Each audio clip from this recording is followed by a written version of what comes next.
Os propongo una cosa, vamos a hacer como que no llevo un mes desaparecido de Booktube y nos centramos en el vídeo de hoy, ¿Qué os parece?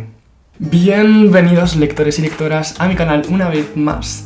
Espero que hayáis pasado un buen enero, que este inicio de 2023 haya sido satisfactorio para vosotros y para vosotras. Y hoy os traigo mis primeras lecturas del año, es decir, las lecturas que he estado realizando durante este enero de 2023. Hay un poco de todo, ya os iréis dando cuenta, pero bueno, antes que nada, yo soy Fonso y esto es Ágora Literaria.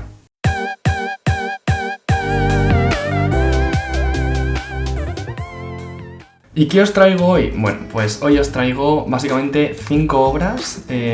Hay novelas de ficción, hay no ficción, hay filosofía política, manuales de escritura, hay cositas. Pero la primera lectura con la que inicié este año fue Los hijos de Anansi de Neil Gaiman. Como no podía otro autor empezar mi año. Y bueno, con esta obra que leí en audiolibro, que escuché en audiolibro, descubrí una obra más de este autor que tanto me gusta. ¿Y de qué va esta obra? Pues esta obra es una novelita corta que nos lleva a un mundo humano, un mundo actual, en el que se mezcla la vida urbana, la vida de ciudad de los humanos, con un mundo espiritual de los dioses animales. Es decir, se centra en todo lo espiritual, relacionando los dioses con entidades animales, y compara el mundo antiguo y los dioses que reinaban en el reino animal salvaje de entonces con los dioses que reinan en el mundo actual. Bueno, ¿y quién protagoniza esta historia? Esta historia la protagoniza un señor, un chico, al que llaman Charlie el Gordo, que tiene una relación muy peculiar con su padre. Su padre es Anansi. Nos va contando al inicio de la novela que, bueno, pues que siempre ha tenido una relación muy peculiar con su padre, que siempre le ha estado poniendo en ridículo, avergonzándolo en público, porque es un hombre, su padre, que pues gusta de hacer bromas pesadas, de estar siempre cachondeándose, y tiene una gran facilidad para socializar con el entorno, ¿no? Para caer bien a todo el mundo, etc. Mientras que él, desde pequeño, por esta relación de humillación o de bromas, siempre ha sido más introvertido, ¿no? Ha sido como distante a su figura paterna. ¿Qué ocurre? Que un día de estos Anansi muere, su padre muere, desaparece, muere, como queráis llamarlo. Va a su funeral y allí se encuentra con sus tías, que pues poco a poco van teniendo conversaciones con él que le adentrarán un poco más en quién fue su padre y en la historia de su padre. Charlie primero tendrá una gran resistencia, ¿no? a querer acercarse a esta realidad, porque siempre ha sido pues objeto de las bromas de su padre, pero la cosa cambiará cuando se dé cuenta de que, primero, que tiene un hermano gemelo del cual no sabía absolutamente nada. Nunca conocía a su hermano, pero sus tías de repente le revelan que tiene un hermano. Os estoy dando el primer giro de trama, ¿no? Para que veáis por dónde va tirando. Y más adelante, bueno, pues si no sabéis quién es Anansi, que es un nombre muy conocido en la mitología, es un dios africano que representa la figura de la araña. Es como el dios araña. Entonces, juntando estos elementos, habrá una trama de descubrimiento de su padre, de por qué su padre era así, de quién era su padre, de dónde venía y qué es ese hermano que suena de fondo que no conocía, ¿no? Y poco a poco se van entrelazando las tramas y vamos conociendo un poquito más la vida de Charlie. A mí me pareció muy interesante esta novela, cómo se relacionaba el mundo de los dioses animales, las relaciones entre Charlie y su familia, que es tan peculiar, y esa división, ¿no? de un pasado en el que sobrevivir era lo más importante y dioses como el tigre, ¿no? y la maldad y el instinto de supervivencia eran los que mandaba.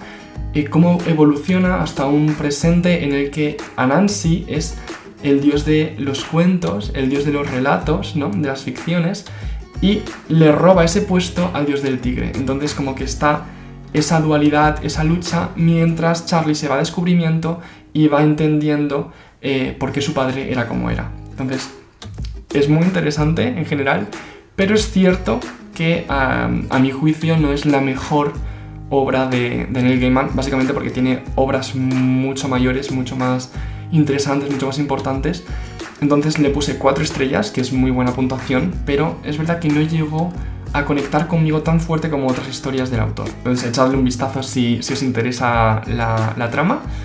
Y pasamos a la siguiente lectura. La siguiente lectura fue un clásico fundamental que yo he estudiado, que yo he visto la película y todo, que fue El Gran Gatsby.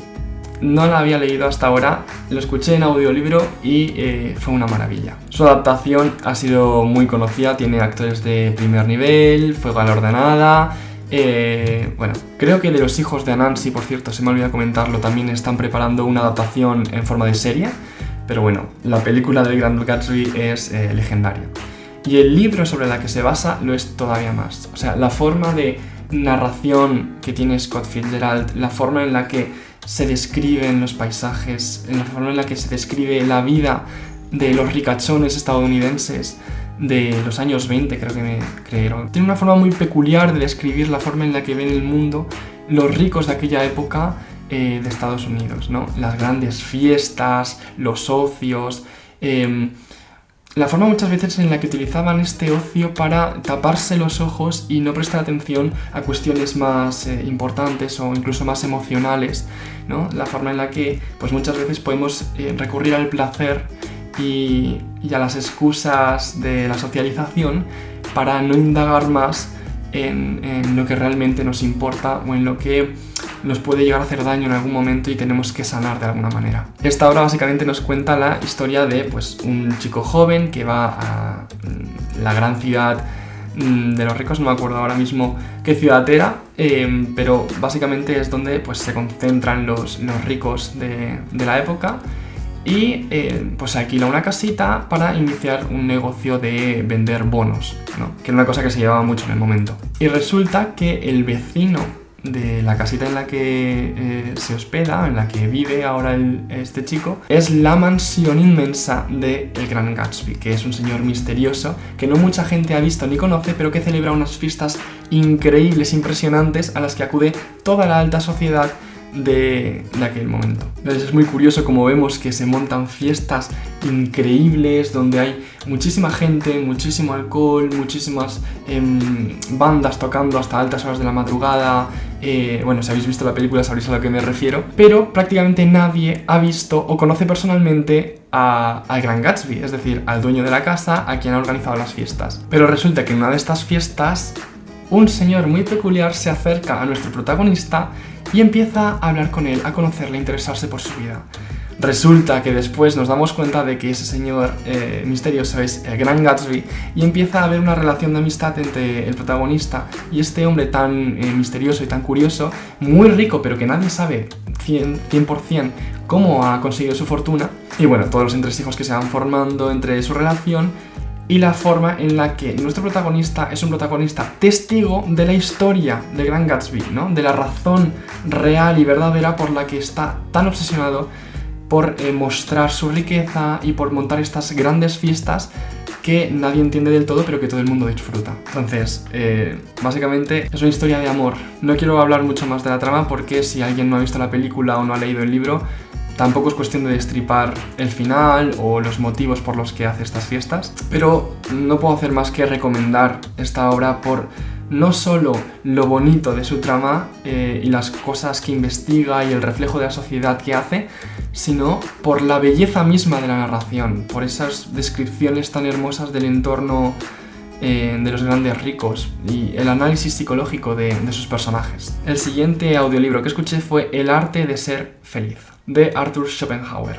Os traigo un libro de filosofía que yo pues tuve mucha curiosidad por leer y resultó ser una gran sorpresa para mí, la verdad me encantó, le puse 5 estrellas al igual que al Gran Gatsby. Bueno, y este filósofo nos habla de básicamente 50 reglas por las que según su filosofía podemos llegar a un estado similar a la felicidad. ¿Qué pasa? Que este filósofo es un filósofo de tradición pesimista por la que sus bases, ¿no?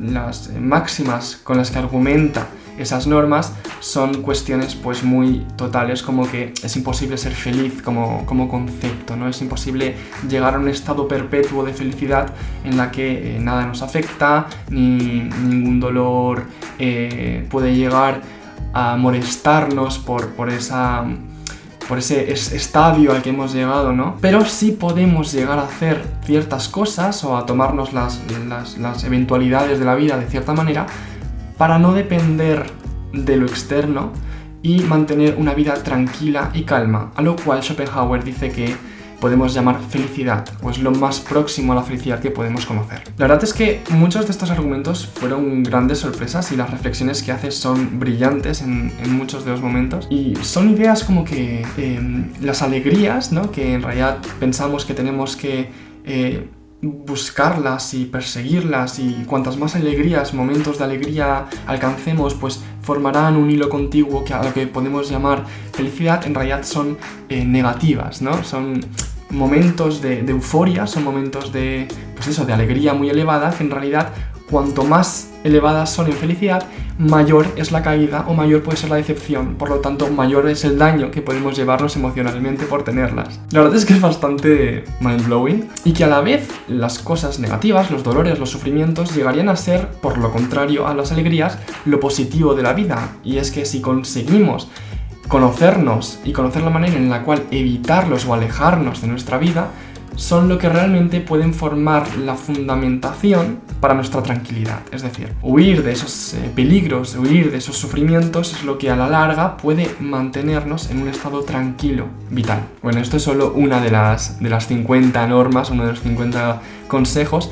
Solo hay uno o dos que realmente necesitas estudios filosóficos o de lógica filosófica para entenderla y poder procesarla correctamente, pero el resto de normas son bastante cercanas al gran público, ¿no? Son realmente casi como consejos que te da el filósofo para, bueno, pues mantener una vida tranquila, mantener una vida feliz dentro de lo que cabe, ¿no? Y mantenerte estable. Es una obra muy cortita, así que os lo recomiendo a todos, y yo lo empecé a leer básicamente porque en mi edad, tengo 22 años, es normal tener preocupaciones, de tener cuestionamientos existenciales. Creo que con mi edad y con la mayoría de las edades del mundo, tanto más jóvenes como más adultos, sinceramente, pero tenía ciertas preocupaciones que en realidad esta obra, muchas de ellas por sorpresa empezó a tomarlas, empezó a tratarlas, y son bastante universales. Entonces os recomiendo echarle un vistazo.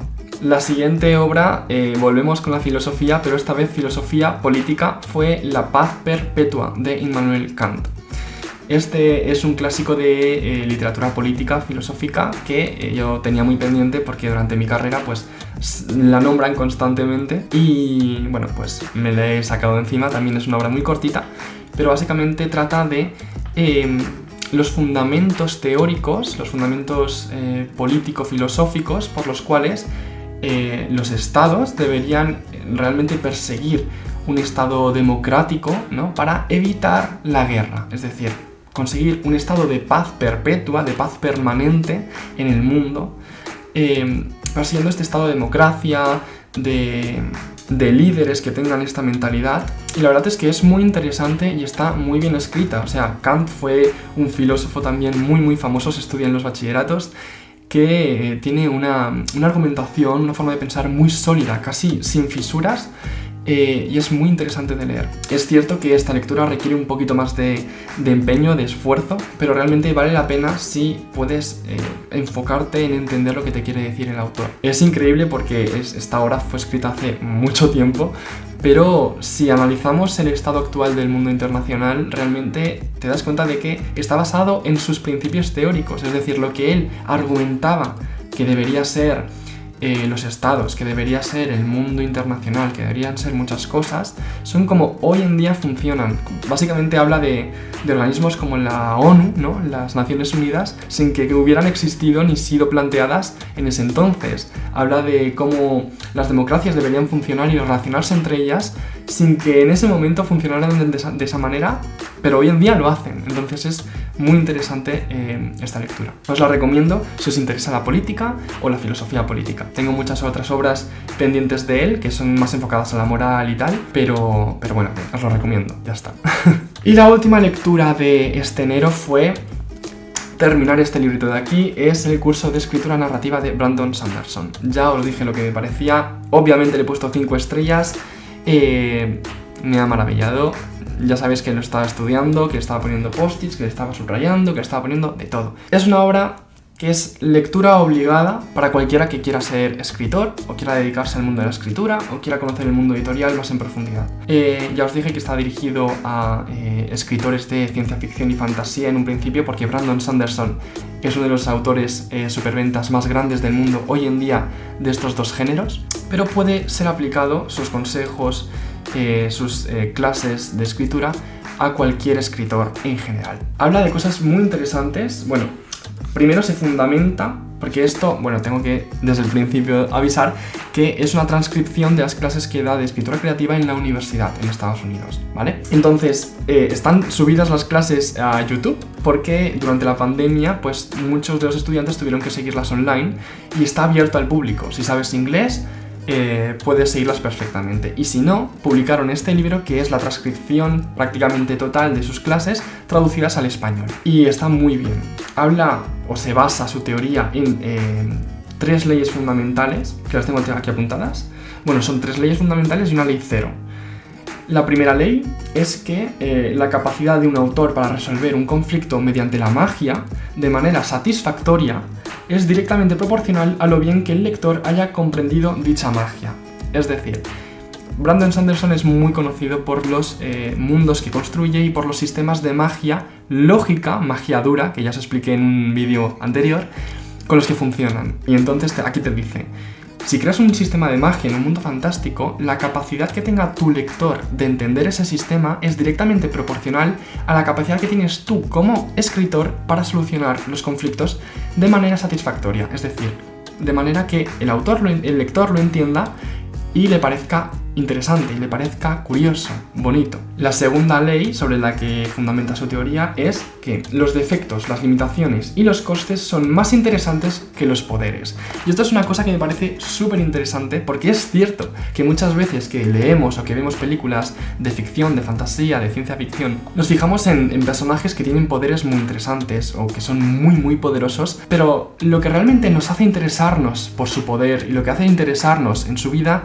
no son sus grandes poderes, sino los límites que tienen para utilizarlos o los lugares y circunstancias en los que no pueden utilizarlos porque tienen intereses emocionales o intereses políticos o intereses mentales distintos a simplemente solucionarlo todo mediante la fuerza. Si os fijáis, aquellos personajes que por mucho poder que tengan sienten o tienen un límite mental o físico resultan más interesantes que cualquier otro personaje omnipotente. Si pones a un dios total y absoluto en una obra de ficción y otro personaje que también es poderoso y que también tiene poderes interesantes, pero tiene muchos más límites que el otro, a la larga empatizarás más con con los límites, que con el dios todopoderoso. Incluso nos pueden llegar a parecer más interesantes personajes con poderes que resulten inútiles de cierta manera, pero que sepan utilizarlos de manera más ingeniosa para solucionar los conflictos que otros personajes que a lo mejor tengan poderes destructivos o divinos prácticamente.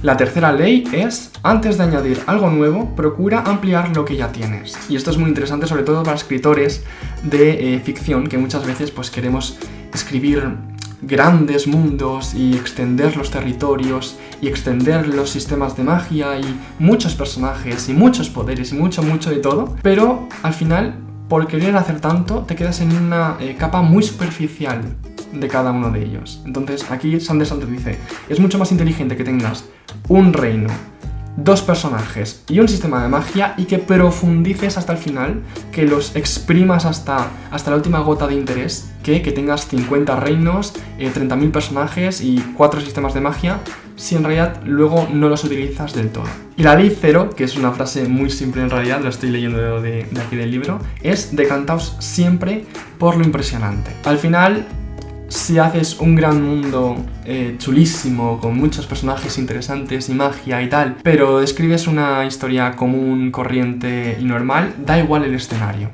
Es otro de los consejos que da en este libro. El escenario es lo tercero. Lo primero y lo segundo son los personajes y la trama. Si haces unos personajes y una trama impresionante que interesa al lector, da igual el escenario donde los sitúes, que engancharás al público. Entonces, estos son solo, ¿qué os he dicho? 4, 5 cosas, tiene muchísimas más. Nos habla mucho de la promesa, el progreso y la recompensa de los lectores. Es decir, la promesa es lo que prometes al principio, incluso con la portada, con el título, estás haciendo cierta promesa a los lectores. El progreso que haces a través de la historia con esa promesa, que muchas veces es la parte más dificultosa, ¿no?, para los escritores, pasar por el medio de la obra y que resulte atractiva y todavía siga estirando el lector. Y la recompensa, ¿no? Y aquí Brandon Sanderson te dice que lo más inteligente por parte del autor es que la recompensa sea o directamente proporcional a la promesa que hagas o incluso mejor, que la supere. Es decir, que tú prometas un coche de juguetes como promesa al lector y que a la hora del final de la obra, en la recompensa, no le des un coche de juguetes, sino que le regales un avión, pero un avión real, un avión de escala normal. Entonces, ese choque entre promesa y recompensa de forma positiva es lo que a los lectores les parece un gran final, que les parece una estallada de cabeza y que realmente les vuelve no adictos, pero amantes de tu escritura, de tus historias, y que esperarán fielmente a la próxima que escribas. Estas son 4 cosas que os he contado, pero no podría resumir todo lo que dice y todos los consejos que da en este libro en un solo vídeo. Así que nada, está recomendadísimo. No tiene 5 estrellas, tiene 50.000 estrellas. Y esto es todo por hoy. Ya habéis visto que mi enero ha sido un poco de todo. Espero que os haya resultado interesante y que, bueno, pues alguna de las obras que os he recomendado lleguen a vuestras manos de alguna manera y os impacten de alguna forma. Espero poder poner un poco de orden a mi vida estas próximas semanas y traeros más vídeos. Espero. Voy a intentar no volver a desaparecer un mes más, pero bueno, espero que hayáis disfrutado de este vídeo. Dadle un like si os ha gustado, compartidlo con quien os parezca que puede interesarle y nos vemos la semana que viene, esperemos, con otro vídeo más. Chao.